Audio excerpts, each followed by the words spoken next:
Hi, and welcome to Finding Your Way Through Therapy. I am your host, Steve Bisson. I'm an author and mental health counselor. Are you curious about therapy? Do you feel there is a lot of mystery about therapy? Do you wonder what your therapist is doing and why? The goal of this podcast is to make therapy and psychology accessible to all by using real language and straight-to-the-point discussions. This podcast wants to remind you to take care of your mental health, just like you would your physical health. Therapy should not be intimidating. It should be a great way to better health. I will demystify what happens in counseling, discuss topics related to mental health, and discussions you can have with your therapist. I also want to introduce psychology in everyday life, as I feel most of our lives are enmeshed in psychology. I want to introduce the subtle and not so subtle ways psychology plays a factor in our lives. It will be my own mix of thoughts as well as special guests. So join me on this discovery of therapy and psychology. Hi, and welcome to episode 28 of Finding Your Way Through Therapy. My name is Steve Bisson. If you haven't listened to episode 27 yet, I hope you do. It's about sports and why I bring it up in therapy and how I think it can be used as a therapeutic tool with so many people. Episode 28 will be a returning guest, Sergeant J. Ball. We talked about his accolades before, but just a reminder, he's a sergeant in Framingham, Massachusetts. He is also a trainer in mental health first aid for first responders, and he always brings a very unique perspective. And this time we also invited Katelyn Dehey, and I hope I pronounced that right. And if I haven't, she's going to let me know anyway. Katelyn worked as a co-responder for 7.5 years with the Framingham Police Department on the 4 to 12 shift, and is also a certified mental health first aid instructor. She teaches with Jay. She is a licensed mental health counselor also, and currently is the lead clinician at Westboro Behavioral Health Outpatient Services, where she will focus on first and last responders. And I'm sure she's going to talk about that. I'm very much looking forward to adding a little mix to our conversation. I hope you enjoy it too. Well, hi, and welcome to episode 28 of Finding Your Way Through Therapy. Again, I'm Steve Bisson, sitting here with Katelyn Dehey. I don't even know how to pronounce your last name. How do we pronounce your name? Dehey. Dehey. All right. And Jay Ball or something like that. I think you've been here before, though, so I should know your name much better. If you mess up my name. I'm French Canadian. Anyway.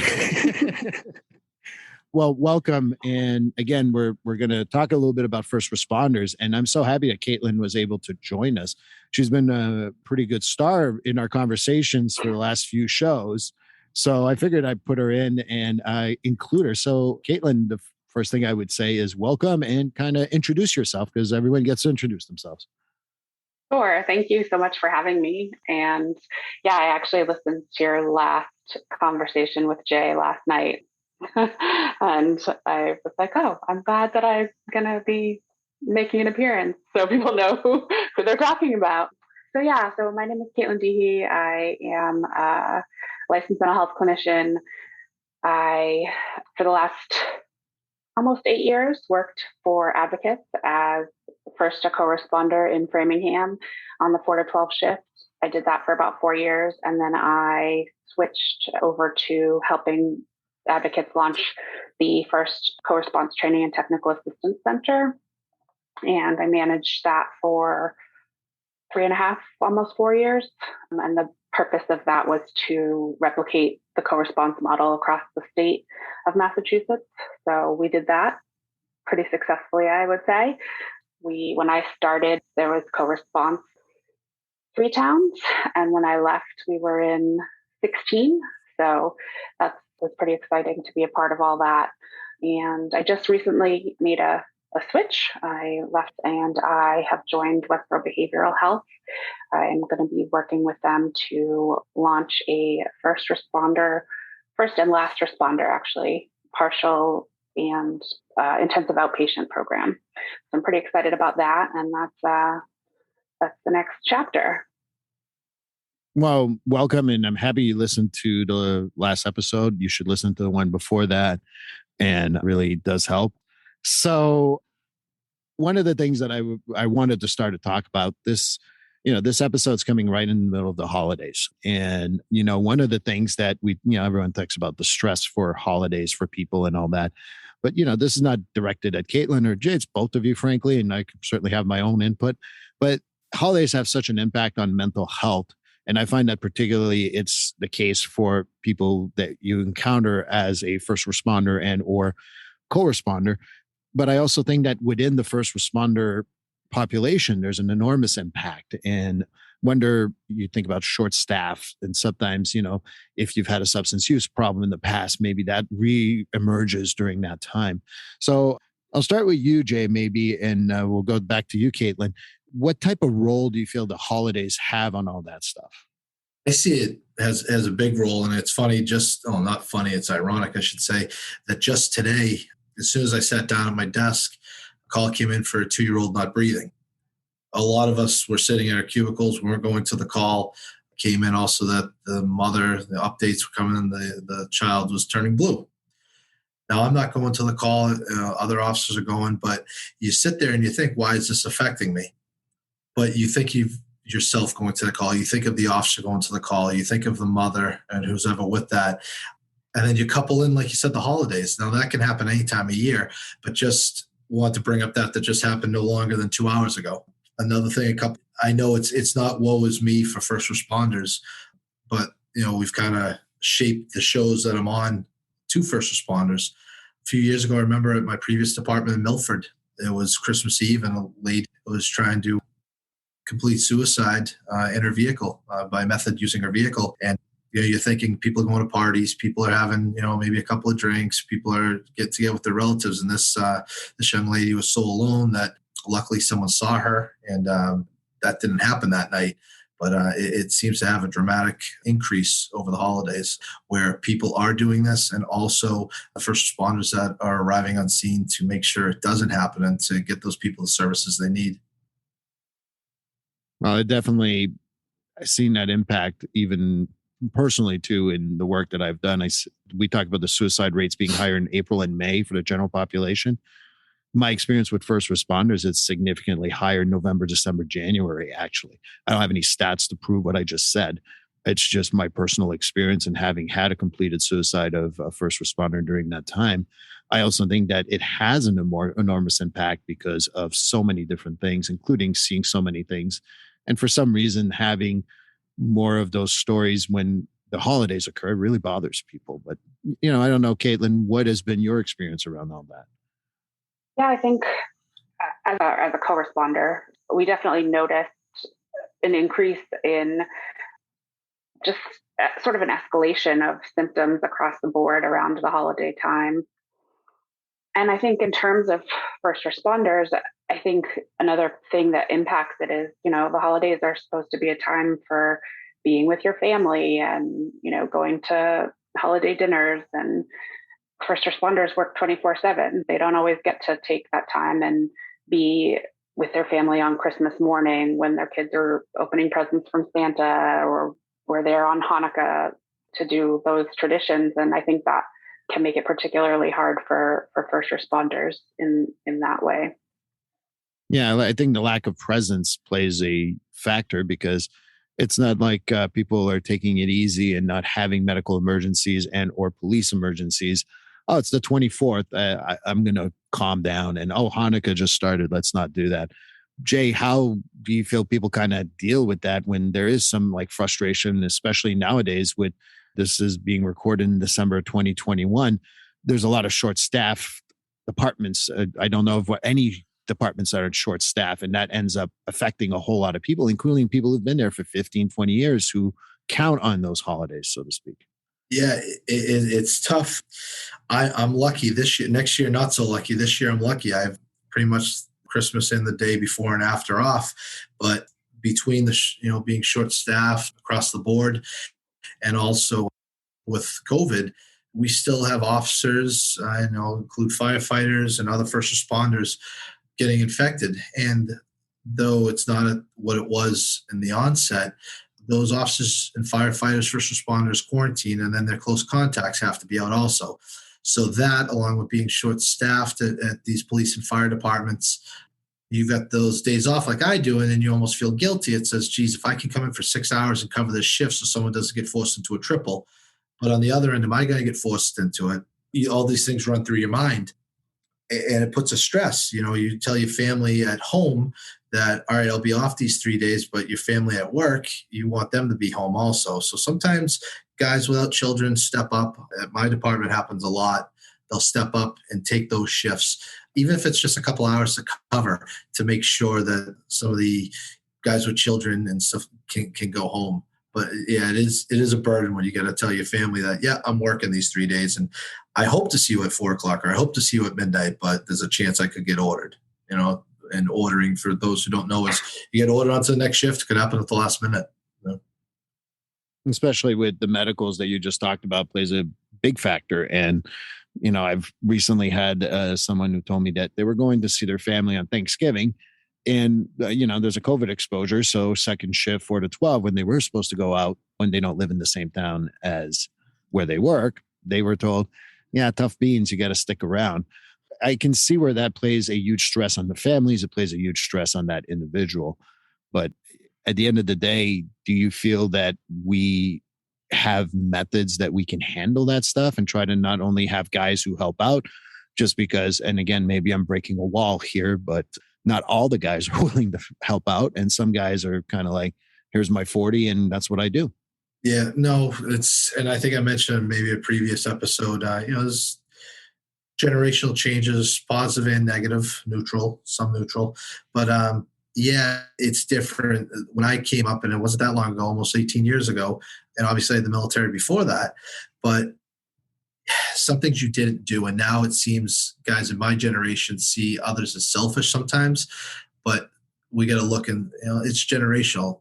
I have the day off, like you said, 40 hours. I have the day off. These are my days off. That's that. I work my 40 hours.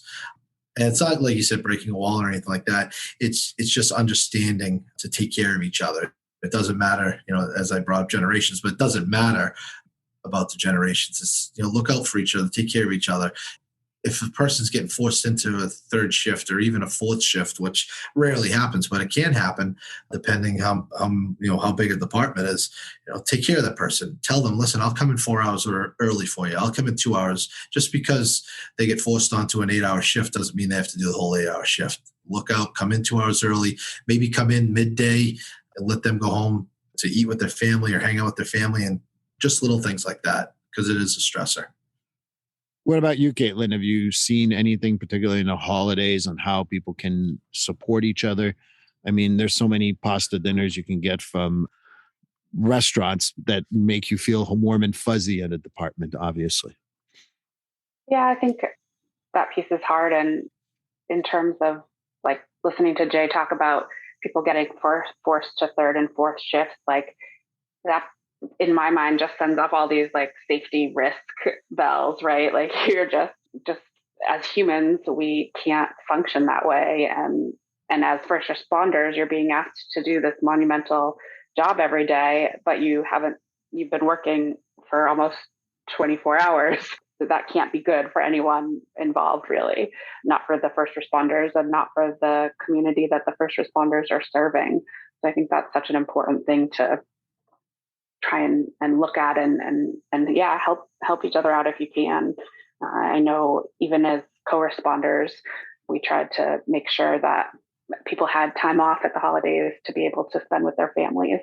As co-responders, we are almost like first responders. That's maybe a little different, but we are responding to the scene of calls that the police go to. So, there's a lot of, especially around this time of the holidays, with increases in different difficult times for people, that exposes clinicians who correspond to some more vicarious trauma and that kind of thing. So we always tried to make sure that at the holidays, people got that time off to not only spend with their families, but to really do some self-care, because that is really such an important piece of first responding in any capacity. Well, I always talked about the crisis team. When I worked with the crisis team, I did an episode on that. I talk about us as being first responders and a half, not to insult anyone who does first responder work. But, we're not quite at first at the scene, but we're kind of right behind it and having to deal with what's in front of us with limited information sometimes. So I definitely see the value in that. And no, I was just going to say one thing. It always jumps in my head. I've got a person I know pretty well, good and bad, and a person's a veteran. And that person has a tough time around the holidays. I'm close to this person and they have a tough time telling me the whole story. But I just want people to understand, even on a veterans level that are listening, when soldiers, Marines, Airmen, and Navy, they go overseas, they're deployed, they don't, oh, it's not 2 weeks, we're going to go home. No, they're there. And things happen. And I hate saying enemy, but foreign combatants don't take a break because we have a holiday and we're all sitting down around the table. Things have happened on Christmas, things have happened on New Year's, Thanksgiving, birthdays. And this specific person, they could go all year being sober. And when November rolls around to the beginning of January, that is a very troubling time in that person's life. It's known by actions that person's made. And that person knows it. And it took 5 instances over 5 years for someone to finally realize that, hold on a second, November to January, we got to keep an eye out. So I say that to the people listening, keep an eye out. Doesn't need to be someone in the military, but that's one example I can use. Those soldiers and military personnel overseas don't get that break. Right. And I think that when you think about substance use, when do we offer the most alcohol during the course of the year? It's during the holidays, and being very mindful of all that. I think that understanding that if someone says, I don't want to drink, your question does not have to be why. It could be like, okay. And I think that makes a huge difference for a whole lot of people. Yeah, I would agree with that. And I think too, just like keeping an eye out is such a good piece of advice, not just amongst coworkers, but amongst neighbors and friends, who have maybe, you have a neighbor who lives by herself and she has no family and she's elderly, and the holidays could be a difficult time for that person. And just checking in on the people that are around us during this time, just make sure everyone's doing okay. And I think it's a great opportunity also, for my experience anyway, is that I think about how first responders can become humans during that time, because we see a lot of the holiday drives, we see the parades. And I'll remember a Milford, Massachusetts parade where there's a gentleman that I know that was in that parade that's on this call. It's the stuff that, kind of like people they could change the perception of how we work. So not only caring for the community, caring for other first responders, but do you guys feel that we're able to address it with first responders, making them more human during this, especially this time of year? I mean, I think so. I think you do see the shop with the cop programs and the firefighters driving Santa around in the parades and doing those things. I think, all that community involvement that first responders have during the holidays, and really should try to have all year round, plays such an important role in that public perception of the first responders in the community. Yeah, piggybacking off what Katelyn said, she brought up a good point. It can be done year round. And a lot of things, especially in my department, we do a lot of community outreach. But the holidays, as you brought up, Steve, originally are a tough time, financially for some people, food wise for some people. And we've got some great people at our place and surrounding agencies. They help us out also. And it's not that we don't want to do it year round. It's just, focused towards the holidays and making sure people have someone, even dropping off the meals to shut-ins. I don't know if that's still a correct word to use, but to people who can't get out, that don't have families, knock on the door. Maybe that knock on the door, they answer, they don't answer, or, you may find that there were 2 meals being delivered to this house, and then someone answers and they start crying, and you're wondering why they're crying. They could be happy you're dropping off meals, but they could have just lost their spouse 2 weeks before, and 2 meals are showing up and they're by themselves. And that also shows us that we can get back to, say, our housing officers or people like Katelyn who correspond with us. Hey, listen, this is they're struggling at this house. So the outreach is 2 ways. It's helpful to the community in multiple ways. And then we're just a reminder, listening to Finding Your Way Through Therapy. I'm sitting here with Katelyn and Jay. We're talking about first responders and the holidays, but we're going to talk about a lot of different things here. What I think that is also very important to remind ourselves, especially when you talk about people who are isolated, socially isolated, shut-ins, is I think me and you talked about it at one episode, and Katelyn, I'd love to hear your input. What I find interesting is that if you have a loved one that you lost in January, February, and now the holidays, the first holiday without them, well, maybe you forgot about it because it happened in February, but that person who had that loss has not forgotten about that. And I think that that's when I tell people, it's like telling someone I'll be there for you for the first 2 weeks is a cliche at best, and is everyone's willing to do that. It's that third and fourth week or fourth month or so far, 6 months or 12 months, depending on it. That's really what's important. Do we reach out to individuals who may have had those losses? What can we do to support that? I mean, I think, yeah, if you can take that time and reach out, I think that's really important. And that's such a good point. I mean, my father passed away when I was a senior in high school, and I won't ever forget that day, which the date of it. But I don't expect people in my life to remember that date. But there's a few people who do. And when they reach out and say, "Hey, I'm thinking about you today," like that really means a lot. And again, it's not an expectation I have of people, because that would be unrealistic for me to think that, other people are going to remember something like that when it's really a thing for, a personal thing. But, if you do remember and you do think about that person around that time of year, yeah, reach out, tell them you're thinking about them. Sometimes that's all it takes, even just with somebody who could be in a dark place and having suicidal ideations, and just having somebody reach out to them and say, "Hey, I'm thinking about you." Like that could be the thing that maybe stops them from going ahead and completing a suicide. You just never know how far a small gesture like that can go. And so, yeah, I think if you have the opportunity and the forethought to reach out to people when you know that it's a difficult time, I think that's a really important thing that we can all do to help each other out. Well, I'm going to keep you on the spotlight here, Caitlin. We'll shift a little bit because, me and Jay were talking before we recorded, and we decided that, you are the star of the show. So we are going to go with that. No pressure. But no pressure. Don't worry. No one listens to this anyway. I did the whole JDP at the time, and I know we've changed the name, but I still call it JDP. And Sarah, if you're upset with me, I'm sorry.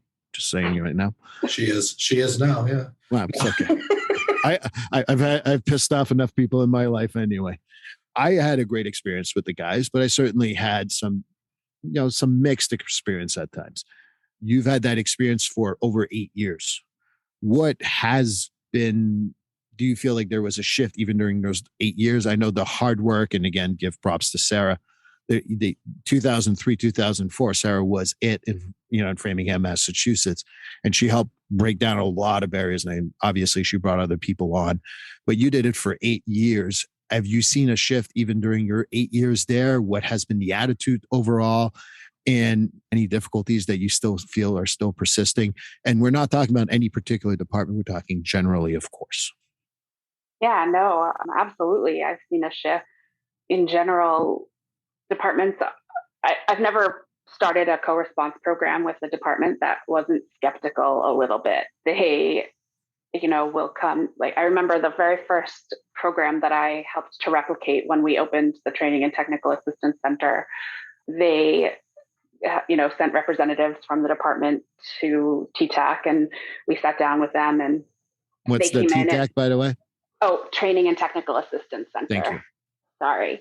And so they came to the office and they sat down, but they came in and they didn't take their coat off, and they sat with their arms folded, and you could tell they were not really thrilled to be there. They were sort of voluntold to come and talk to these clinician ladies. And they sat down and said, "So we like the idea of having a clinician in our department, but we don't want that whole like riding in the cruiser thing. We don't want that to happen. We just want them to be at the department in case we need them for something."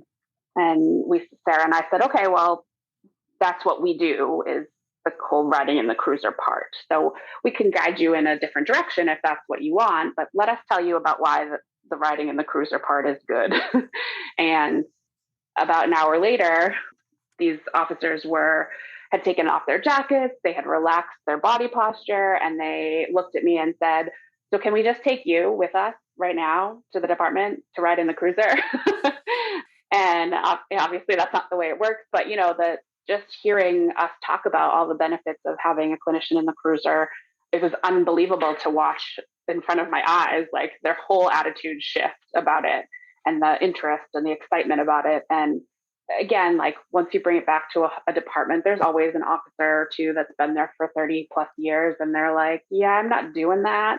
I'm not letting the clinician in the cruiser. And that's fine. We don't take that personally, right? Sure. Talk for yourself there, Katelyn. There was an officer I worked with who he didn't want me riding around with him for any length of time, but he saw the value of me being on a call. And so if he had a call that he knew he was going to, that was going to have some kind of mental health stuff, he would pick me up at the station, and he would, for anybody who's not been in the front of a cruiser, usually the officers leave their duty bags in the seat next to them in the passenger seat. And he would pick that bag up and let me sit down, but he would put the bag like on the console in between us. And then as soon as the call was over and we went back to the station, he put the bag right back in its spot. Like, there's no room for you, Katelyn. And that's fine. And that was, again, he recognized the value of having the clinician on scene to help in the moment. And so that was how we did things. And that was great. And, again, it is a voluntary program. That's the purpose. That's the way it works, is because we don't force it on officers to use.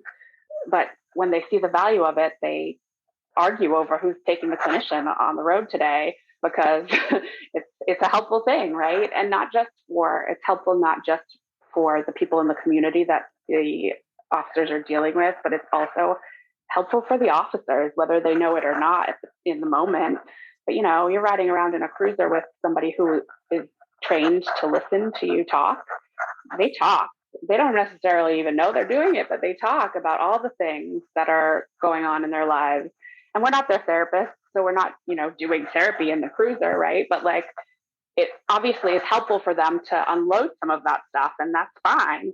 So it's helpful in that way. And then it's also helpful in the training way, because the officers will see you interact with somebody as a clinician, and then they'll be like, hey, you said, something other about auditory hallucinations. What's an auditory hallucination? Or like, they'll ask questions about things after a call, and you'll start to see the shift even just from like introducing themselves. Like, officers show up at a call and they say, what's going on? And I show up at a call and I say, hey, I'm Katelyn. Can you tell me what's happening tonight? And then in a week or so, you see that same officer who showed up and said, what's going on, goes into the thing and says, hey, I'm Officer so-and-so. What's going on tonight? And you just see that gradual shift from that cross training that happens from just being together and working together in that way. And it's really exciting and really remarkable thing to watch happen, actually. I mean, look, she brainwashed me into getting involved in this 2 years ago. Well, it's kind of funny because all I could think of is it took Katelyn to get Jay to really be on board on all this. So congratulations, Katelyn. I've known this man for 20 years, and I work in mental health. But all joking aside, one of the things that I had felt, and maybe that's what you're also talking about, one of the things that I'll always remember is there was an officer that didn't believe at all in what we did. And one day and everyone has their little area that they got to cover. In his area, there was a mental health call. And he says, I'll get the mental health guy, put him in the car. And then quite like, he didn't move the bag. He put it on the ground. So you got a lot more lucky than I did. I was like with my feet up to my head. But anyway, when he saw the usefulness of my presence, we do roll call and he would be, Steve, you're coming with me, right? Okay. And it was that one moment of, holy crap, he can be useful. And he started putting his bag in the trunk, which was really. I was going to say he was putting it on your lap. That did happen with a sergeant that I will not name. But ultimately, I think that's what has been very helpful when we got to break those barriers as a co-responder. And again, since we have two superstars here, and that doesn't include me, Jay, I wonder what, obviously you've worked with Katelyn and, we've all been horrible. It's been horrible, Steve. And I know, and you only talk about bad things when we're not on the air, we're just recording, talking me and you, but when we record, you say good things. But ultimately, I wonder how you felt she's impacted her time there, and any of them, obviously, because I know, I don't want to talk about specific departments, but I've been in not directly always involved, but since 2004, I've seen many, many different clinicians do the ride-alongs. How has Katelyn really impacted not only you, who is now converted and only does mental health, but other stuff? Converted. Geez, I feel like I changed religions or something. That's what they're No, doing. It's an intervention right now. no kidding, right? That you guys are ganging up on me.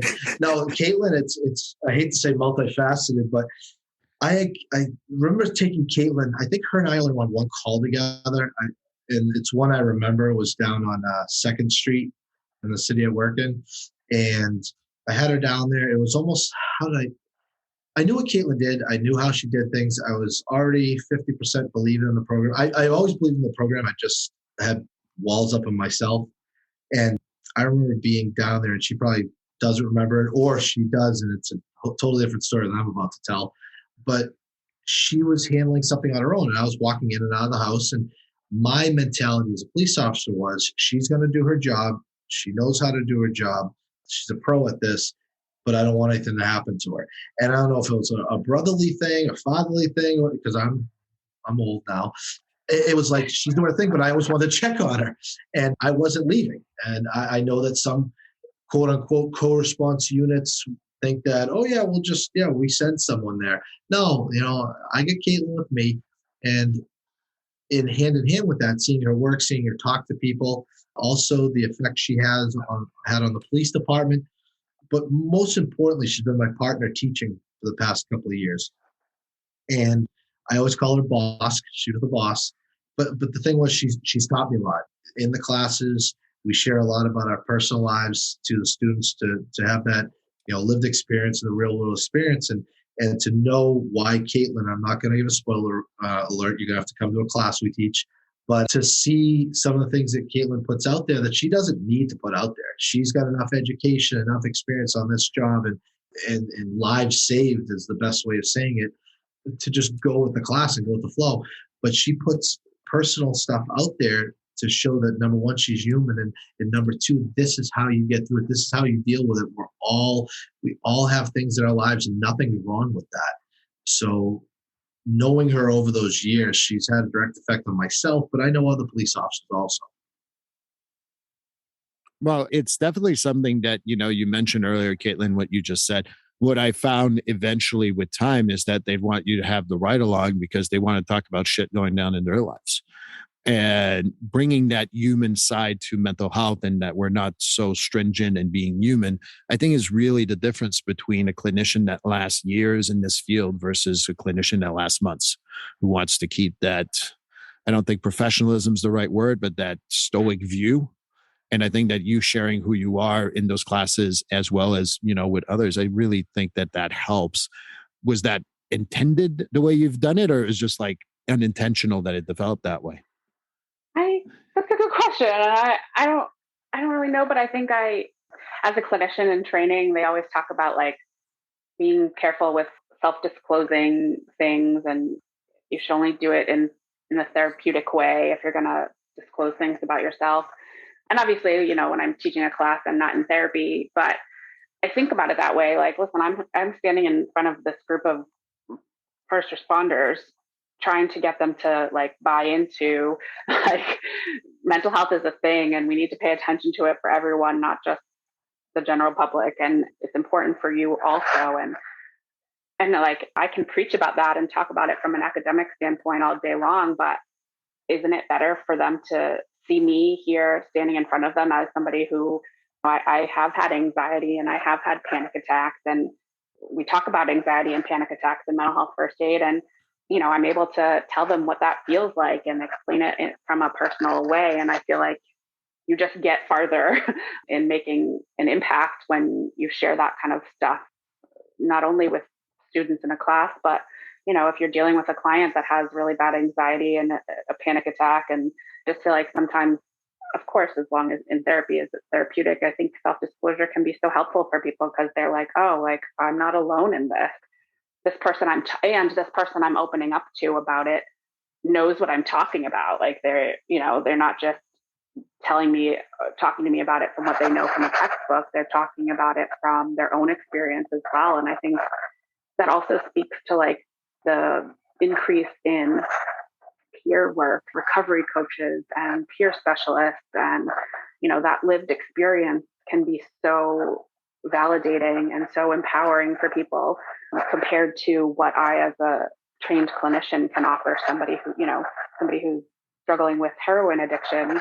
I've never been through that. I can talk to you about the ways to help yourself through it, and I can give you the resources and all of that. But how empowering is it to have somebody who also used to struggle with that, has come out on the other side, and now can relate to you in that way? I think that's why it works and why it's becoming more and more popular. And I guess that's why I do it too, because I feel like letting people know that you're a human, not just this like talking head of a counselor, I think really brings that human side to it and really helps people feel connected. Yeah, one other thing too, along with Caitlin, obviously we're not going to make her the focus of it. It's all about her. I remember when she was switching jobs, and I don't want to make that a focus, but she did what she did so well. She went to school for this, and this is what she wanted to do. But I'll never forget the day she called me and said, "Oh my God, my dream job." And not that she was doing phenomenal what she was doing, working for co-response, working with police officers, but now to hopefully have a direct role in treatment and help with police officers. I can tell to the first responders out there right now, if you are ever going to trust someone and you're ever going to talk to someone, Caitlin and the type of person Caitlin is, that's who you'd want to. And Steve's the same way. But like I said, when Caitlin said she had her dream job, it is. She wants to protect police officers. She's not there to harm you, to hurt. She wants you to succeed. She wants you to excel. I say some things when I'm teaching class, and I look in the back, and she's either smiling or rolling her eyes and smiling. But she knows I'm saying these because I'm trying to strike a nerve in some of the first responders. And Caitlin, I hate to say she picks up the pieces, but she picks up the pieces. She helps. She wants to help first responders. It's just I could keep going on, but that's the type of person she is. And there's a lot of people out there like that want to help first responders, and it's up for first responders to buy into that. And I think before you even came on, Jay, me and Caitlin were having a conversation. I think that the hardest part of wanting to help a first responder is a lot of therapists fall short of understanding of meeting the person where they're at. And I know that that's part of our jobs as a therapist, but I also feel like we either worry about how we're going to be seen by the police officer, or we use methodology that may not be as effective for first responders in general. And I don't know if that's been your experience to both of you, but this is probably a question for both. I know that you've switched recently, Caitlin, so I know that you're still working on the program. But one of my experiences is really that some of these programs fall flat because they don't really meet the officers or the firefighters or the EMTs or the paramedics, but the first responders in general, where they're at. Is that something that you feel is true, or do you feel like I'm kind of overgeneralizing here? No, I think that is a part of it for sure. I think when you're in a clinical training program, you're taught to do something a certain way, and I think with first responders, we have to be less sort of rigid in the way we do some of the things that we would typically do in therapy, and be a little more flexible and meet them where they're at, because otherwise they're out the door, they're not coming back. And I think the other part of it too, and I've heard horror stories of police or firefighters or even EMTs going to a therapist who isn't familiar with first responder culture. And that's also a problem, because if you're not familiar with that culture, your clinicians can get caught up in not understanding like the language or not understanding certain things. And so then the first responders feel like they have to explain themselves. Or I heard a story once about a first responder who went to a clinician who like wanted to know their coolest story. Like that's More often than not, that's the case.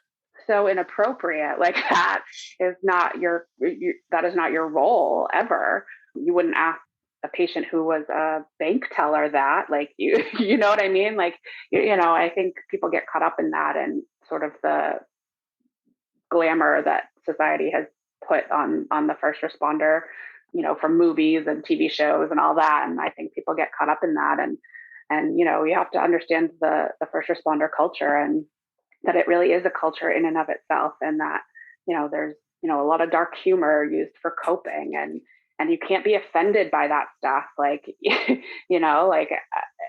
just can't, because otherwise you're never going to make it as a clinician of a first responder. You got to be okay with that. You got to roll with things, and it does help to know the language. I did do some police outpatient therapy, and I had a client who was one day talking about going on a Q5 call, and like, okay, well, I happen to know what a Q5 is. For those of you listening who don't, that's like the police code, if you will, for somebody who's suicidal. And if you've not heard that term, then as a clinician, you're having to say, can you tell me what a Q5 is? And then the first responders like having to explain that language, and that takes away from the therapeutic experience and really the purpose of therapy. And so I think that is also something that plays a big part in that. I think that the cultural competency is so important. And I think that a lot of people, you talk about Q5, there's other languages that occur, and they're different from state to state too. I mean, I didn't have to be told what a bop was when someone explained to me that they had to bop a friend or whatever. And bureau probation for the uninformed, and it's looking at any type of arrest or that you've had. Again, just a reminder, finding your way through therapy, sitting with Jay and Katelyn, talking about first responders. And I think that cultural competency and dark humor is key. I mean, if I didn't have dark humor in my work, not only for me, I think that I would have been very incompetent with the first responders. And for me, I needed to survive in general. And I think we can do a whole show on really bad jokes that people make. And as we said, I did another one with crisis work. I find that with crisis work, we do the same thing. And it's a great way to get uninvited to a lot of parties for us. But Jay, what about you? What are your thoughts about like maybe the cultural competency and everything else that goes with being someone who is interested in working with first responders, who may be a mental health counselor, or social worker, or whatever? No, it's huge. And Katelyn and I talk about this. We've talked about it a bunch of times. You're a special person for being in the psychological field, first of all. Clinicians, therapists, whatever. But working with police officers is ridiculous if you're not a police officer. You've got to be a really, really, really special person. Some of the things that come out of our mouths, some of the ways we act. I know I first started teaching with Katelyn. She was still in awe that I wanted to teach with her class. I know every time I open my mouth, she's like, oh God, Lord Jesus, what's coming out of his mouth next? But we say things, and it's not to offend, but like you said, cultural competency, also the dark humor we're not trying to offend anyone. And a lot of people think things are offensive. They may be. Everyone's different. But it does you have to have an understanding of the coping mechanisms of police officers. We're not trying to make fun of anyone. We're not trying to hurt anyone's feelings, but things do slip out. And Katelyn, for example, extremely professional, but she laughs. And sometimes she'll say something along those lines. Or if it's a little overboard, she'll roll her eyes and she gives that, I say that I have that fatherly or brotherly thing on that call. She'll give me that like motherly look when I say something that I probably shouldn't say. But it takes a special type of person to work in a police department. It's not built for everyone. An office, it's a controlled environment. A cruiser, the street is not. And that doesn't make any person that doesn't want to work outside of an office as a clinician or a therapist, doesn't make them any more or any less than anyone else. It's just a different way of thinking this. And I look at it as that sometimes people are detectives. They want to sit there and they want to investigate. Spend most of my time as an investigator. But I love the street also. But they're two different things. That call comes in like today with that baby not breathing. I wanted everything in the world to jump on the cruiser and go up there. But that's not my assignment. All right. So it's just a different assignment within there. And it takes a special person to hang out in a police department. Think of being the most uncomfortable you've ever been in a situation. And not saying this is right, but the most uncomfortable you've ever been in a situation, you're by yourself and you're the only one. And think of how you felt. That's sometimes what a clinician feels like in the police department. And I won't say it because I've never been that, but Katelyn, is that kind of right when you first start out? Yeah, I mean, it depends on a little bit now. It depends on the department. You know, in Framingham, co-response is very institutionalized there. Their co-response has been there longer than a lot of the officers that are there. So it takes, I think, a little less time for new clinicians in that department to get adjusted in that way. But when you are the only clinician in a police department, it can be overwhelming. And one of the things that we tell our clinicians is that the first 6 months, like, all you should be doing is developing relationships with the people in the department, because for this to work, they have to trust you and you have to trust them. And part of the thing, like, one of the fastest ways to, like, get them to not trust you is to try and correct that non-PC language, or, educate them about how what they said was offensive, or they don't, that's not our role. Our role as a co-responder in a police department is not to change and change their language. Our role is to be able to help them on scene with people in a crisis. That's our role. And they do change their language to some extent from watching us do what we do. And you'll see that happen. But even still, one of the hard parts about co-response right now is finding clinicians that, not right now, always, is finding clinicians that can sit with that and sit with that discomfort of maybe hearing an officer say something that makes them uncomfortable. And when I used to be involved in interviewing new clinicians, I'd say, would you be able to sit with a situation like that and then process it in supervision, or would you have to say something to that officer in that moment? And the ones who said, "Oh, I'd have to say something in that moment," like, then this isn't the job for you, because you say something in that moment, and that's the fastest way to get you out of that cruiser and never in it again, because that's not what we're there for. And you have to be able to sit with that and be okay with that. And again, it's like Jay said, it's not for all clinicians, and that's okay. It doesn't. Working with adolescents would not be the clinical job for me on a regular basis. There's different populations that people work with, and they're not for everybody, and that's okay. But you have to be able to know that about yourself as a clinician. And I think that using the talk about certain things, like I remember one of my first experiences that I was going to a call for a crazy, not my words, the name of and I'm like, all right, let's go see the crazy. And then we kind of took care of it. And then and he says, that was crazy. I said, well, technically we're all freaking crazy. So just adds another one to the list. And that kind of showed that the language can be a little bit deterrent without saying, hey, listen, you can't say that word. It's not appropriate. Because I'm sure that if I said that, I would have lasted a full night on that cruiser and never been in there again. And the other analogy that I give for people who work, because I've worked with probation, I've been in jail for working for mental health. They say our job is to live on an island, and that sometimes we will prime public safety and sometimes we will prime public health. And if you're willing to live on the island where someone's going to be angry at you sometimes, then you're fine. You're going to do this job really good. You're just going to get used to it.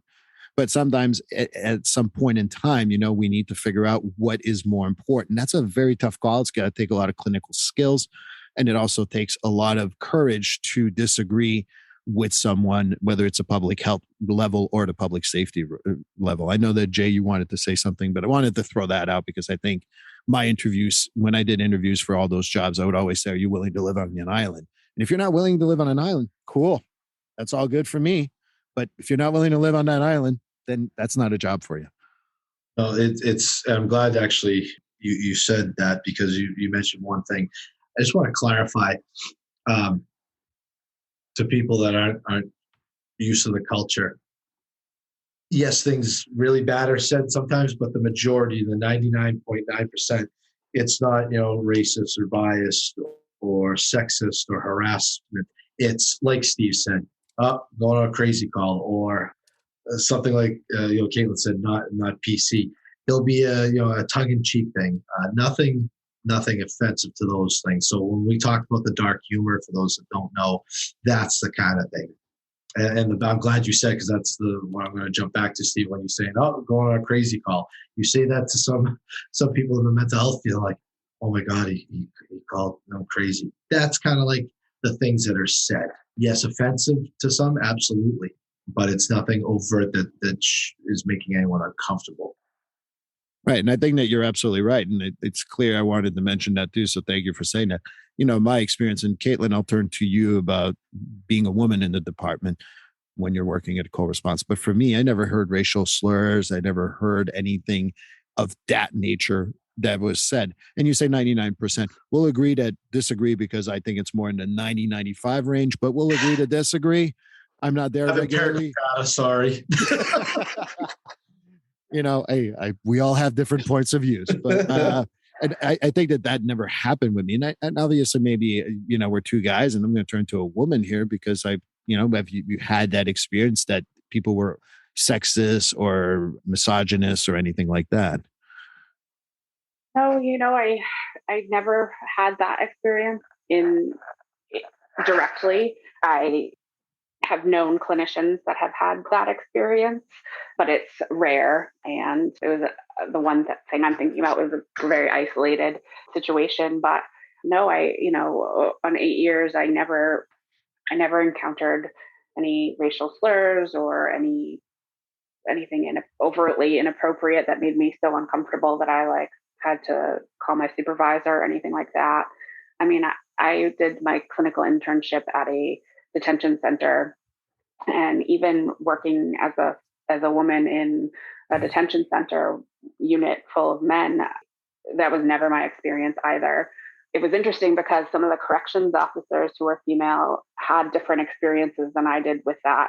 And I think part of that was my role, right? Like, I was a clinician, I was there to be helpful to them rather than the corrections officer role, which is very different. So I think overall, as a clinician in a police department, I felt most of what I felt from police and dispatchers was this overall sense of being part of the team and being part of the family and really looking out for me. I always felt very protected, very safe. One of the questions we used to get a lot during interviews was, do you feel safe in this job? And I always did, always felt safe in all the, and I was on some hot calls with people barricaded with guns. And I never once felt unsafe because as much as we tell them not to worry about us, we're still civilians in their cruiser. And Right. in the back of their head somewhere, they keep that in their mind, and they always made sure that I was okay. And so, yeah, no, I mean, my experience working with first responders, and not just police, I've worked with firefighters and EMTs on calls, and obviously been a fantastic experience because now I'm here in a new role, hoping to launch some outpatient treatment programming for first responders, because that's how much I care about the population, and feel strongly that there's a big gap in the mental health treatment for first responders, and it needs paying attention to. So. Right. And I think that we can do a whole show just on that treatment. But, as we wrap up here, it's already been an hour. As usual, it went fast. One of the things that I want to finish on is that I think that dark humor and isms, whether it's sexism, racism, they're two different things. And I think that I can't emphasize that enough, that to me, having dark humor is nowhere near isms, because if you throw the isms in there, that's no longer dark humor. That's just disrespectful. And I think that that's learning to work with that dark humor in order to handle the situation is much better. And I think that's what you're talking about. I think that's what Jay's talking about, because I've never encountered that whatsoever, whether it's when I was working in the departments or even with the guys who come in and do counseling with me. I've never had that experience whatsoever. I've had dark humor and dark stuff said, and I'm like, if I don't laugh, they're not going to really trust me, so I got to laugh. And I'm in my head, I'm going, holy crap. But anyway, as we wrap up here, maybe Katelyn, you want to talk about a little bit of the new job and the work that you're doing right now, and kind of where it's heading. And remember, I'm international, so we got to not talk like it's down the street from us. Yeah, so I'm pretty excited about it. I'm working with Westboro Behavioral to develop a first and last responder. Though I wasn't familiar with last responders until rather recently, but individuals who work at the medical examiner's office or the morgue or the funeral home, especially with COVID recently, they've seen a lot of deaths come through their door. And so there's sort of a mental health crisis in that population right now. And so we're really going to try to focus specifically on first and last responders and create a partial hospitalization and intensive outpatient programming. So for those of you who aren't familiar with partial hospitalization or intensive outpatient, it's outpatient programming for partial. People attend 5 days a week, kind of like kind of like you would go to your job. And then intensive outpatient is 3 days a week. And it's participating in groups and individual therapy, and really making this program separate from the general population programs, right? Because we understand that, as a first responder, you could be the EMT that was riding in the back of the ambulance with the person that got sectioned to the ER, and now they've been placed at this hospital, this partial hospitalization program, and you can't be in that same partial hospitalization program, right? Like that would not work. So we're really being mindful of needing that separate space and really paying attention to the content and the clinical approaches that we want to take that are specific to working with the different needs. First responders have different needs than the general population, and not good, bad, or indifferent. It just is what it just is. And so we really want to pay attention and be able to address that. And where's this going to be located? In Westboro, Massachusetts, at Westboro Behavioral Hospital. Okay. It's a nice, actually discreet location, which is another thing that can be important for first responders, not being able to drive past someplace and see your car in the parking lot. Those are some of the things that we're thinking about and really trying to make incorporate into the programming. And so in the early phases now, I'll definitely be sure to let you know when we're up and running, but I'm excited about it. Looking forward to it. And Jay, anything you want to plug? I'm good right now. I talk a lot, so no, just thanks for having me back. Hopefully we talk again soon, but no, I'm glad we had Katelyn on. I hate to say you had Katelyn on with me, because Katelyn, she's been a big part of getting me involved in things and also looking at myself internally also. So it's a plug for her. If I have to give a plug, it's a plug for Katelyn. Well, Katelyn, I heard so many good things about you, and this was an amazing experience. So thank you. And I hope that I'm thinking season 4, if you want to come back, join us. We're going to soon not have enough space for talking, but one of the thoughts I had is to bring in even a firefighter, because we haven't had that experience so far. Not that Jay has not validated a lot of first responders or you, but really bring in a different perspective. And the reason why I bring that up is that they definitely have different needs sometimes. I know it's 80% similar, but there's a 20% that's specifics. And you talk about the military and former military and vets. I see first respond, particularly firefighters. I see a different type of problem. And for the record, for all of who are listening, no, not every first responder I work with is just trauma, because I'm sick of hearing that one. But I thank you guys so much, and I will talk to you probably for season 4. And I don't know who that person's going to be yet, but we'll have another person soon. We'll have no space here. That's good. Thanks, Steve. Yeah, thanks for having me, Steve. I appreciate it. Well, this concludes episode 28 of Finding Your Way Through Therapy. Thank you, Jay Ball. Again, he's going to come in every season until he gets sick of me, or vice versa, but I don't think that's going to happen. And again, having Katelyn's fresh perspective is definitely helpful. She's been doing it as a mental health counselor for 8 years in that department and starting a fresh new project. And I can't wait to hear that possibly in season 4. And in season 4, I'm thinking about bringing someone else in. I haven't quite lined it up yet, but hopefully that will pan out. And I think you guys are going to enjoy it. Episode 29 will be with Jessica Jameson. Jessica is an LMHC, licensed mental health counselor, and a certified personal trainer. She has numerous nutrition certificates. I've known Jessica for a while, and we're going to talk about how to perceive her health in a different way. She has her unique perspective, and I'm looking forward to hearing that. So I hope you join us then. 'Tis the season, and I'm feeling very generous. So let's go with a contest. Here's the contest. You will be writing me an email to my email address. It's my full name, Steve Bisson, LMHC@gmail.com. I'll put it in the show notes, and write contest in the subject line and why you like the podcast.